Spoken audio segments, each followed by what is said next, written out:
Annalyn, okay naman talaga kayo ni Zoe? What if it was all just a show? Tapos bukas, tingnan mo, aawayan ka na naman yan ulit. Ah, wow. Alam mo, ikaw, nega mo talaga, no? Eh, okay na nga kami, di ba? Tsaka saya ko nga ngayon, no? Kaya nga, bibisitahin ko siya sa Apex ngayon, eh. Okay. Happy for you. Samahan na kita sa Apex. Tapos, dinner tayo pagkatapos. At sige, ayain natin si Zoe. Bakit? Tayo na lang. Eh, syempre, para malibang siya. Di ba may pinagdadaanan nga si Zoe? Hindi, tayo na lang. Okay, sige. Sa bagay, mas masarap nga naman kumain pag dalawa lang. Talaga? Kaya kami na lang ni Zoe yung kakain. Annalyn, sige. Papayag na ako. Sama na natin si Zoe.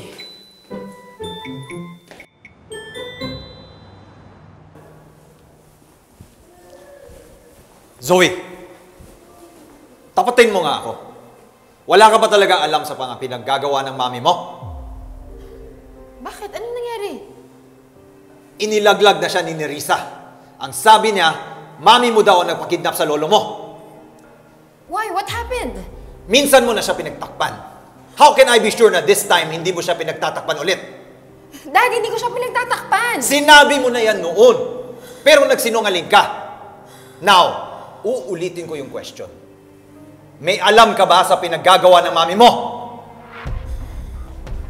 Tay! Huwag niyo naman pong sigawan si Zoe. Annalyn, huwag mo ipagtanggol yung kapatid mo dahil wala kang alam dito. Dad! Ako rin naman, wala akong alam eh. Sigurado ka ba na sinabi ni Tita Nerissa na si Mommy yung kumidnap kay Lolo? Yes, but she recanted her statement right after that. Oh! Ayun naman pala eh! Binawi niya! Pero nahuli na ng mga pulis ang isa pang kidnapper na sabi ng isang eyewitness, tauhan na mami mo! Po? So, ibig sabihin po si Ma'am Moira po talaga nasa likod ng pagkidnap kay Lolo? Yes, and it's only a matter of time before we can prove that. Kino-convince lang natin yung kidnapper na magsalita laban kay Moira. Dok, ibig sabihin po ba na makukulang na si Ma'am Moira? Yes, kaya nga pinapaamin kita, Zoe, na kung may alam ka, now is the time to speak up. Dad! Kung ayaw mo na pati ikaw makulong! Wala nga akong alam! Tay, mahal po ni Zoe si Lolo. Hindi niya po magagawa kay Lolo yun.